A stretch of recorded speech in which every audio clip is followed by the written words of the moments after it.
Hello and welcome to Jedi Jingle Maker. This is my music channel where I share my musical creations with you every weekend. Please subscribe, hit the like button, and also leave a comment if you're interested in music.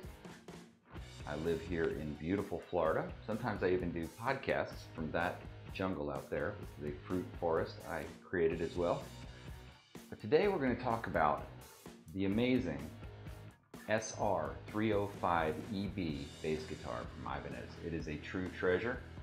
We're going to look into all the features of it. I'm going to give you my impression of it. I'm even going to have a link at the end of this video to some songs that I created using it. In fact, all of the songs that I create now on Jedi Jingle Maker use it. It's an excellent studio bass for me, although it was very inexpensive. We'll also talk about the price and my experience of buying it. In addition, any updates and plans I have for this beautiful bass. Okay, let's get right into Jedi Jingle Maker gear review of the Ibanez SR305EB. Gear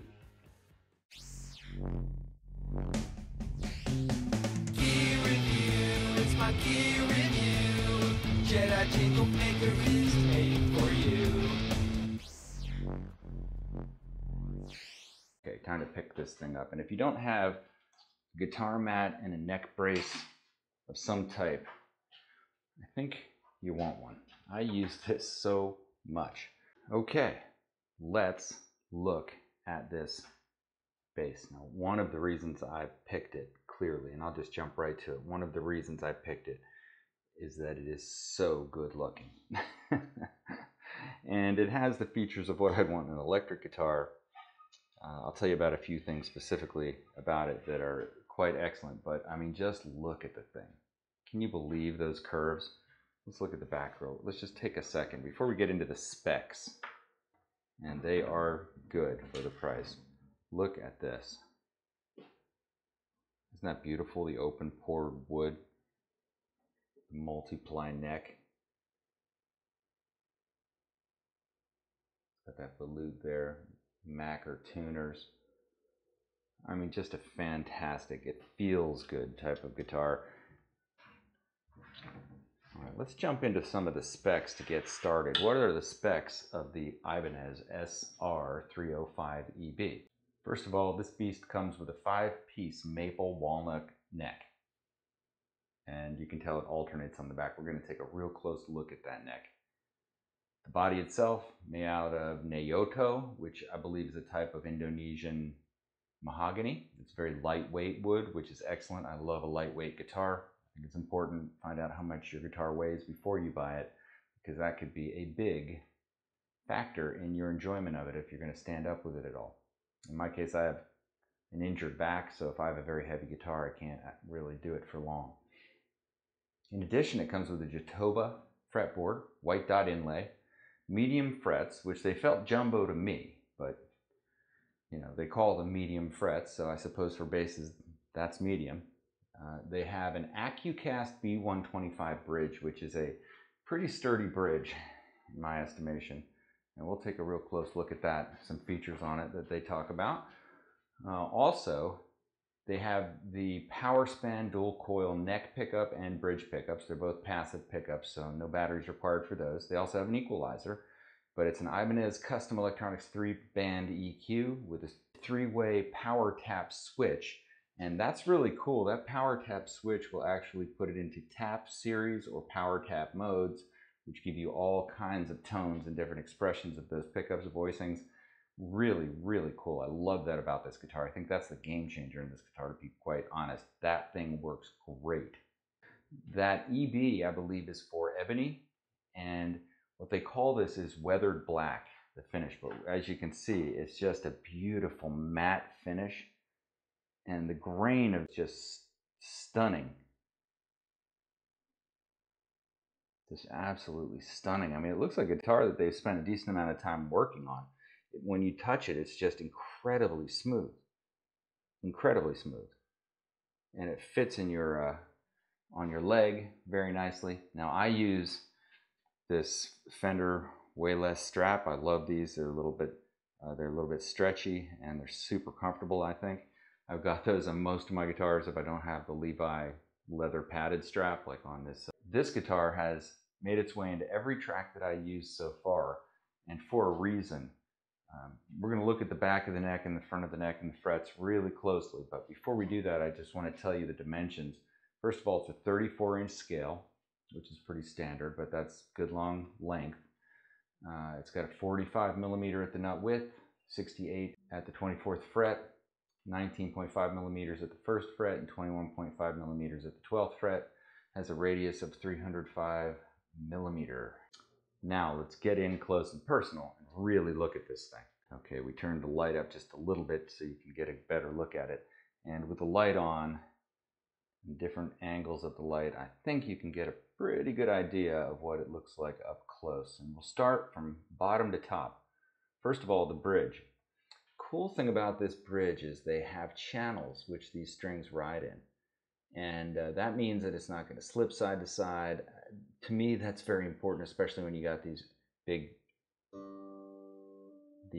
strings, especially all the way down to this low string. I would hit the rubber pad.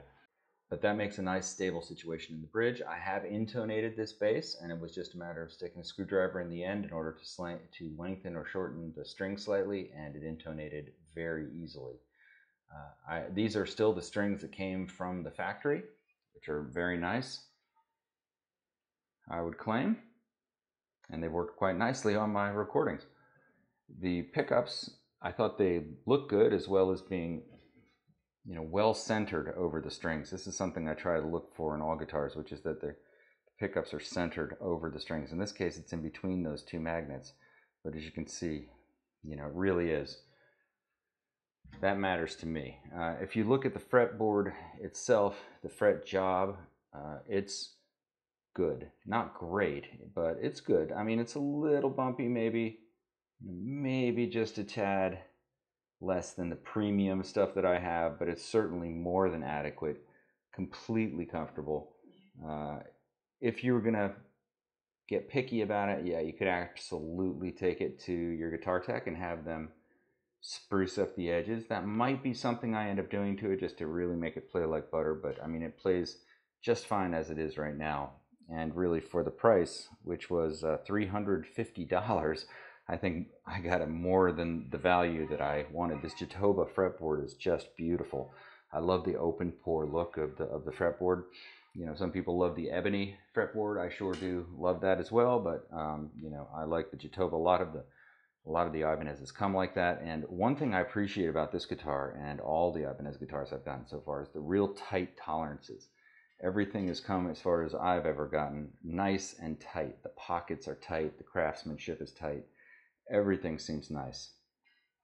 These frets, although, like I said, they're deemed to be medium, they feel rather jumbo. I mean, they're just very comfortable. This neck, you would think it would be more wide for 5 strings. It feels fairly narrow. For me, it's very comfortable grip to reach all the strings, no problem. And you can get access to the very highest strings on this bass with no problem, because the heel that's cut in on the back is very, very smooth. That's interesting.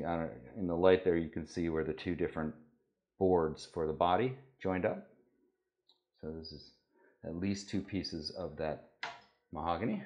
I would say the tone is fantastic, and we're going to talk about the electronics next. The tuners have been very nice, very easy to use. Tune up, hold tune, feel solid. Very pleased. I like the look of them as well.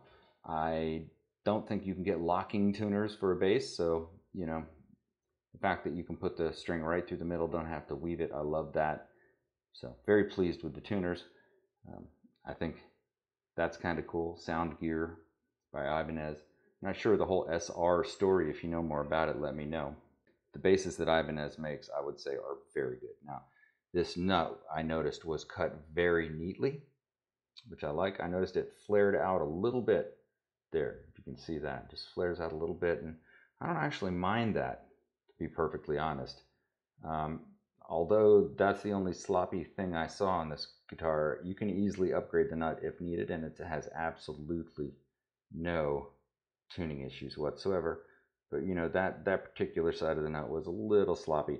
So what I'll do is, when I take these strings off, I'll take this and I'll run it back and forth in this channel, and I'll just slightly sand off the edges to make it much more smooth. But that's really the only thing I noticed that I was thinking, I might need to make a change there just to make sure that it looks good. Worst comes to worst, I could always have this nut completely replaced and put in a graphite nut, which is probably something I'll end up doing eventually anyway, so I'm not sweating it, but it works great. It holds tune just fine.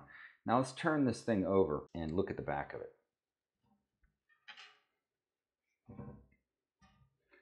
And top to bottom, it's a beauty. That's a lot of value for 350 bucks. Let me tell you. You can see the beautiful wood grain in the back here. It's just hard to believe that you can get something like this for that much money, especially after you play it and you realize, oh, it plays beautifully. This neck is just butter smooth. I mean, it is really, really comfortable. Very nice. And I believe the multi-ply gives it much more stability without having to get a roasted neck. It's been stable. I haven't had this guitar set up, but I will. And then it will play even better. I have noticed the bottom string, the lowest string, is a little flubbery, you know, so I don't know if I'll increase the gauge of that string maybe just a tad, but I'll let my guitar guide me. The handshake of this guitar is really, really comfortable. You know, I don't know what other basses are like, but I know about like blocky Stratocaster connection points and so on and so forth, and man, I love this. I hate to have a guitar that would have a plate on it, although I do have some that do. Compared to this, there's just no comparison. You see they sink the screws in there so that they're out of the way and it's all very smooth. Of course, you have this battery component already cut into the body, which I love. In other words, if you had to add active pickups later, you wouldn't have this. You might have to tuck the battery underneath the control cavity here.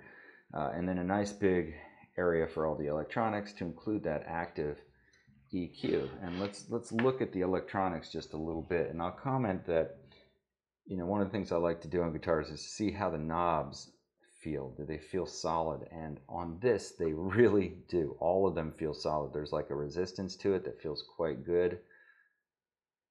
I like it. This one's almost a little stiff, but I would, not in a bad way.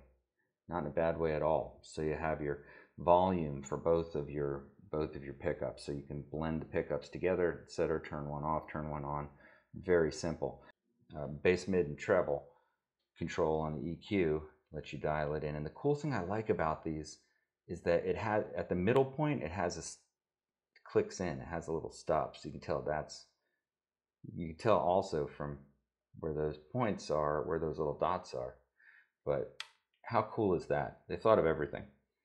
So you can tell, you know, where you're at. And if you put those all at, you know, 50% or whatever, half on all of them, and you can easily dial them in from there. And the same thing is not true for these. It's just one complete turn. Okay, now this is the tap switch and 3 positions that I've mentioned before. Again, feels very solid. I'm going to comment on another thing that I really like, which is the positioning of this jack. One thing that you might see as a drawback is that it has this very thin wooden area if you're going to worry about it getting like nicked or bumped by the jack. I think if you're worrying about that, you're way overthinking it on a $350 bass, so I don't care if it gets nicked up. In fact, that's just a badge of pride in my mind, but this makes a very, very easy to stick in point that will not get easily pulled out. So I thought that was an ingenious innovation of where to put that. Maybe that's a standard thing on basses, but really cool. Another little detail I love is the, you know, whatever angle this is, the angled cut on this neck. I think it really works. You know, in terms of the look of this bass, I can't imagine a bass looking better that isn't like, you know, all kinds of crazy woods, but just for a matte black bass, this one really rung the bell. And in addition to when I use it, which is now on every single track, now be sure to listen to the track I list at the end there where I do a few little bass solos. It looks great hanging on the wall. But you don't want it to just be hanging on the wall only. You want it to be playing in the track, which is why you want to subscribe to Jedi Jingle Maker. And I hope to see you on upcoming videos. We have reviews of a lot of these guitars that I use all the time. More coming all the time, lots of gear reviews. Stay tuned, join the community, leave a comment, leave a thumbs up. Thanks for watching Jedi Jingle Maker. I hope you have a musical day. See you soon.